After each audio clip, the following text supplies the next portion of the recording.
everybody, welcome to HomeRecordingMadeEasy.com, and here on my YouTube channel. In this video, I'm going to give you a quick trick or tip to add instant clarity to your mix. When you get down to the end of your mix, you got your final mix and you're not really happy maybe with the clarity, or you feel like you got a little bit too much mid-range. I'm going to give you one simple EQ move that's going to instantly add clarity to your mix and really make your mix sound more polished. But before we get to that, if you like what you see in this video, please consider subscribing and hit the notification bell.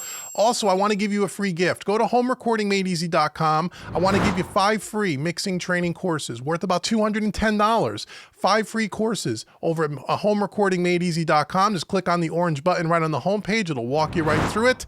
And if you really want to learn the craft of mixing in a very non-technical way, perfect for beginners and intermediates, where we really dive down deep in the weeds and every month you get a new song to mix, so on and so forth, go to MixingMadeEasy.net and check out what I have going on there. There's a video right on the homepage. It'll explain the whole process to you. All the links will be in the description box below. Let's go into Studio One here and let's take a look at this session. So this is one of the sessions that I used in 2019 as part of the MixingMadeEasy.net content. This is a country tune. We do tons of great music, all different genres over at MixingMadeEasy.net. So again, once you're done watching this video, go check that out. This is a final mix here, and in this particular mix, I don't have a ton of plugins on this mix because I did a top-down mixing approach, is what I was teaching that particular month, where basically we're mixing, most of our processing is on our buses that you can see over here in black, and we focus primarily on the Slate digital plugins for that particular month. But the rest of the mix has very few plugins on there, maybe a couple of EQs, a couple of gates on the drums, things like that, but most of the mix doesn't have a lot of plugins, as you can see. But on the master bus, we have some processing, and on the buses themselves. So before I show you exactly what the tip is to get some instant clarity, let me let you listen to a little section of this song. This is a country tune. It's called Jim Beam and King James. So here we go. Take a quick listen, and I'll show you how we can add some clarity. Here we go. I guess there ain't much difference between my sinner and my saint. We just walk the line between Jim Beam and King James.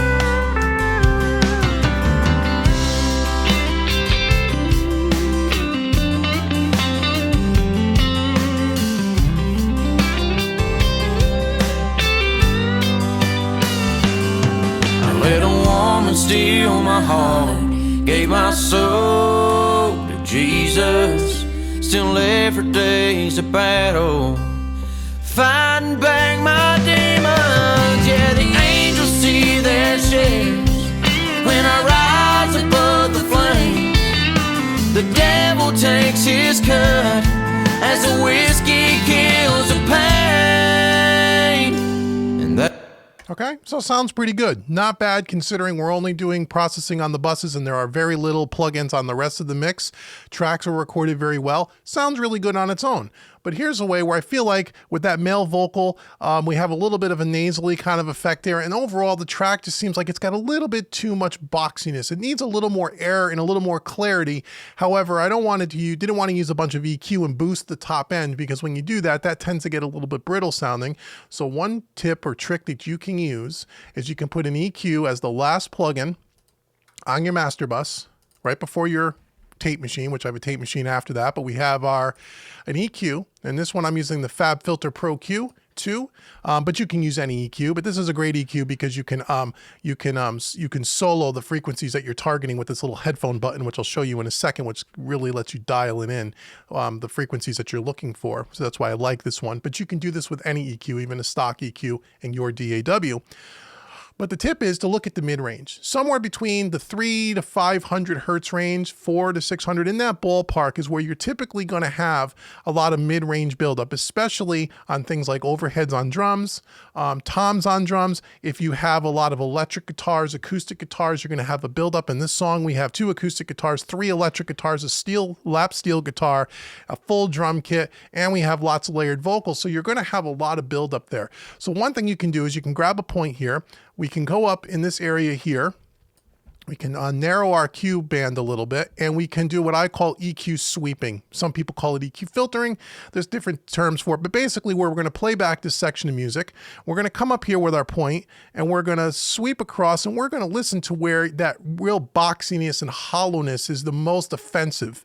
And then we're going to pull some of that out. And when we do that, you're going to hear how the mix automatically is going to sound like there's more top end, like we boosted the EQ a little bit. It's going to get a little bit more clear sounding, and it's just going to sound a little bit more finished. So let me demonstrate. So let's play back this section and I'll show you what I mean. Guess there ain't much difference between my sinner and my saint.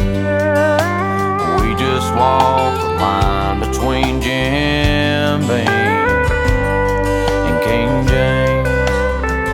Now what's great about this plugin is I can click on the headphones and I can just hear that mid-range. Right around there is where it is, 590 or what's that, 582. Let's sweep a little lower. Actually,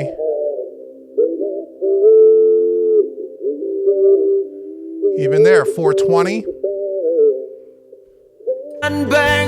Okay, so around 420 is where it sounds the most offensive, right? So we could just take that now and we could just dial this out. Now, how much do you take out really depends on your recorded tracks.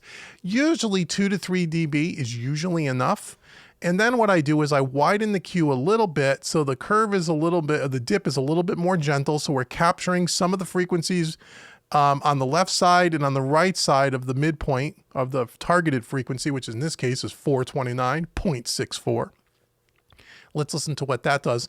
And then I'll bypass it by shutting off the plugin here in the top left-hand corner. Now, hopefully you should be listening to this on good headphones or good studio monitors where you're going to hear the effect. It's going to be subtle, but listen to the lead vocal and listen to the overall clarity. It'll sound like the mix gets a little brighter.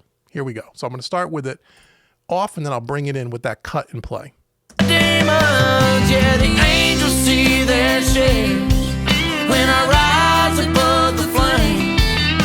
The devil takes his cut as the whiskey kills the pain, and that leaves me stuck here somewhere between Jim Beam. So listen to how the vocal gets a little bit more open, has a little bit more clarity. Again, it's a very subtle thing now. We're only taking out 2.6 dB. Now I can make that a little bit more drastic if you want to hear the audible effect a little bit more. I'll take out like almost 4.5 dB, and we can widen the Q even a little bit more. This is a little bit extreme, but I want you to hear the difference. So really listen to that male vocal.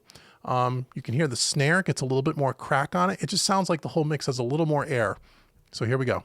We'll start with it off. Guess there ain't much difference between my sinner and my saint. With it.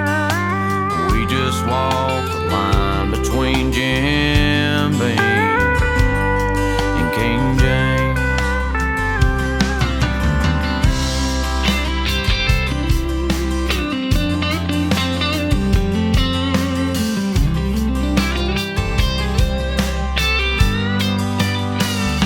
Okay, you can really hear it in that guitar solo as well. And again, this is a little extreme, but you hear how it really just opens up the mix a lot, a real lot.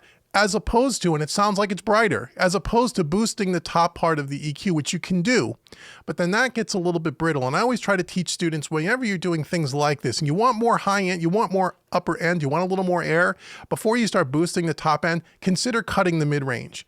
Especially if you have a track like this where we don't have EQs on each individual track, because we did more of a top-down mixing approach. I call it managing the mid-range, watching the mid-range. Now, again, this is a little bit too big of a cut for my ears, but there's no rules, right? It's very subjective. I would probably make it a little more like this, maybe around 2 dB, okay? We'll listen to that section again. We'll start with it off. Just watch the power button up here at the top left-hand corner. When it's amber, it's disabled. When it's gray, it's enabled. So we'll start with it off, and then I'll bring it in. I guess there ain't much difference between my sinner and my saint. We just walk the line between Jim Beam and King James.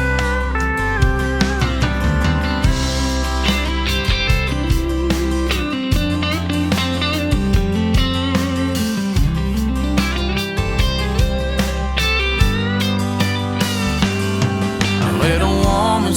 Okay, so there you go. So hopefully you can hear that. If not, rewind the video, listen to it again. Listen to it on the guitars, listen to it on the snare, listen to it on the male vocal. Try to focusing your listening and listen to that again on a good set of headphones would be the most beneficial to you. But this is a quick, easy way that if your mix needs a little bit more clarity, a little more air before you start boosting the top end, come in here and try working with the mid range a little bit. You'll find that that'll help open up your mix, and your mix will sound smooth and it won't sound brittle on the top end. So I hope this mix tip was helpful to you. And again, I have a whole series called Mix Tip Tuesday. You can check out the playlist Mix Tip Tuesday on the YouTube channel. I'll link some of those videos below in the description box as well. I hope you enjoyed this video. Try this on your next mix. So thank you so much for watching this video. And I want to give you also another freebie here. I want to give you something because I'm so happy that you stayed till the end of the video, and I want to thank you very much for that. Look in the description box below. There is a coupon code called YouTube25. That's YouTube25.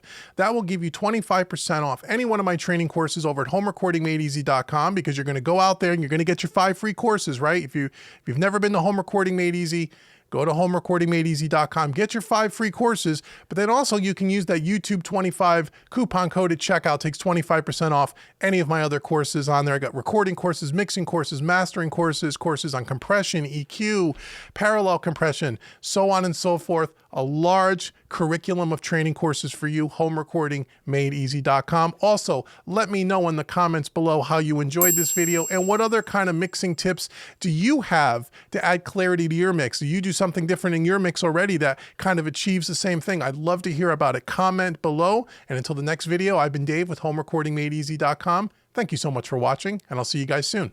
Take care.